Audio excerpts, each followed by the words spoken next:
Good evening, dear viewers. Welcome back to this channel of mysteries and chilling stories.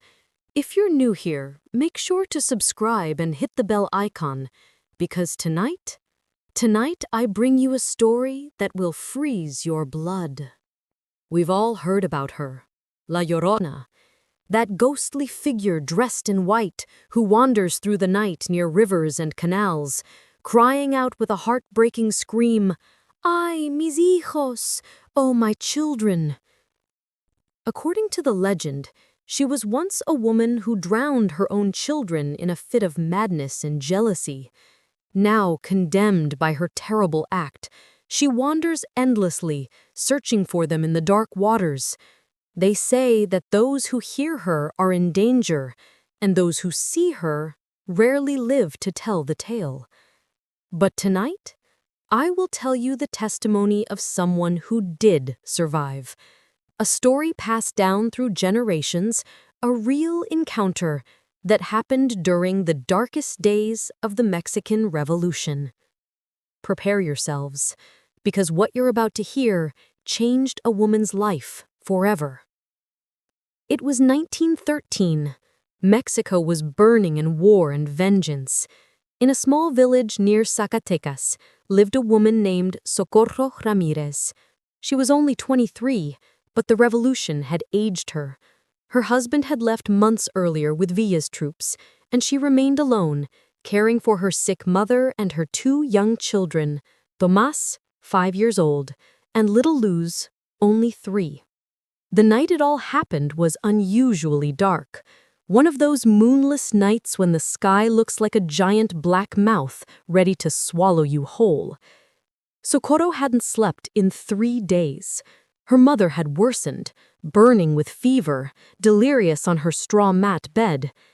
They had run out of clean water and medicine. Socorro knew what she had to do, even though the thought terrified her. She had to go to the river. The river, nearly 2 kilometers away, past the old cemetery and the mesquite forest. Everyone in the village knew that nobody should go near the river after sunset, because there, among the shadows and the whispering water, she appeared, La Llorona. But Socorro had no choice. Her mother was dying. Her kids stared at her with wide, frightened eyes, asking if their grandmother would be okay. So she grabbed 2 clay buckets, crossed herself 3 times before the small altar of the Virgin of Guadalupe, and wrapped herself in her black shawl. "I'll be back soon," she whispered to her children, though her voice shook. "Take care of Grandma. Don't open the door for anyone. For anyone. Do you hear?" The silence was unnatural.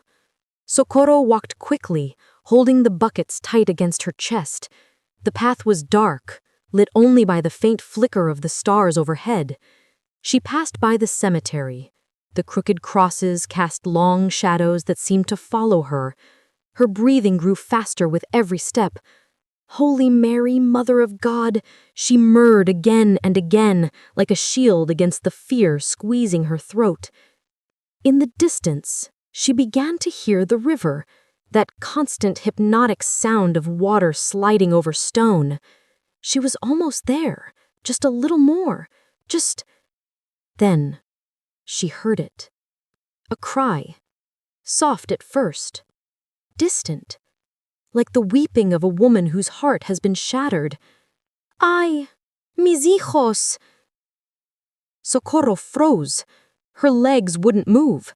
The cry came from the river, exactly where she was heading. Every instinct screamed at her to run home and forget the water. But she thought of her mother, the fever, her kids alone in the house. Something inside her, stronger than fear, pushed her forward. "If she's going to take me," she whispered to herself, "then let it be while I'm doing my duty as a daughter and a mother." She reached the riverbank with trembling hands. She knelt by the water and began filling the first bucket. The crying had stopped, but the silence was worse. She could feel a presence, like when you know someone is watching you from the dark. Suddenly, The reflection. In the dark water, Socorro saw a face that wasn't hers, a figure dressed in white, long black hair falling like curtains on each side of a pale face, a face so pale that it almost glowed in the night. Ay, mis hijos. The whisper came from behind her now, so close she could feel the icy breath brushing the back of her neck. Her heart pounded so fiercely she felt it in her ears, but instead of screaming or running, she did something no one would expect. She spoke. I'm a mother too, and I understand your pain. The crying stopped. Absolute silence. Socorro went on, tears streaming down her cheeks. I don't know what drove you to do what you did. I don't know what torment you endured.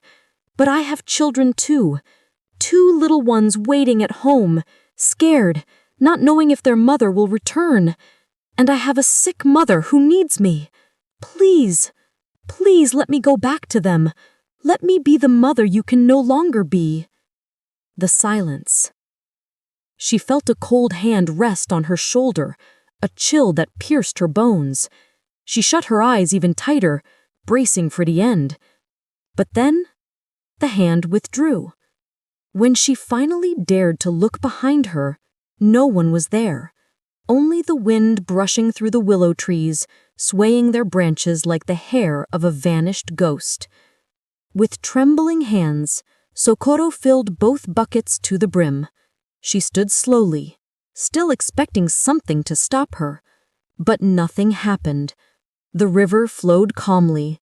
The stars still shone above. She walked back quickly, the heavy buckets hitting her legs. She didn't look back, not once. She didn't stop until she reached her home, until her children wrapped their arms around her, asking why she had taken so long. The recovery. That night, Socorro gave her mother water, cooled her feverish skin, and by sunrise, the fever had broken. Her mother lived many more years. Her children grew up strong and healthy, and Socorro was never afraid of the dark again. Some say La Llorona seeks only to take innocent children to fill the emptiness of her loss.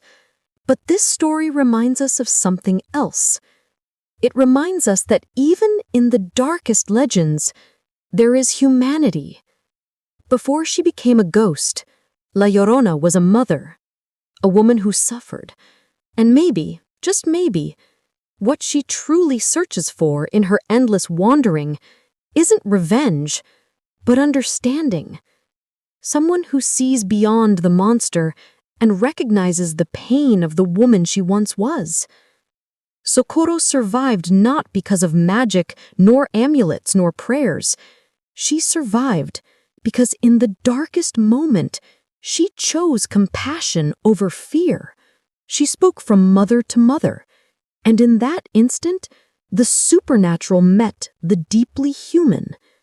Sometimes courage isn't found in running from what terrifies us, but in daring to see it differently. And so, dear friends, that's tonight's story. What do you think? Was Socorro's encounter real? Does compassion exist even beyond death? Let me know in the comments. I love reading your thoughts. If you enjoyed the story, don't forget to like, share, and subscribe for more chilling tales. And remember, the next time you hear a cry in the night, ask yourself, is it just the wind or something else? See you in the next story. Sleep well if you can.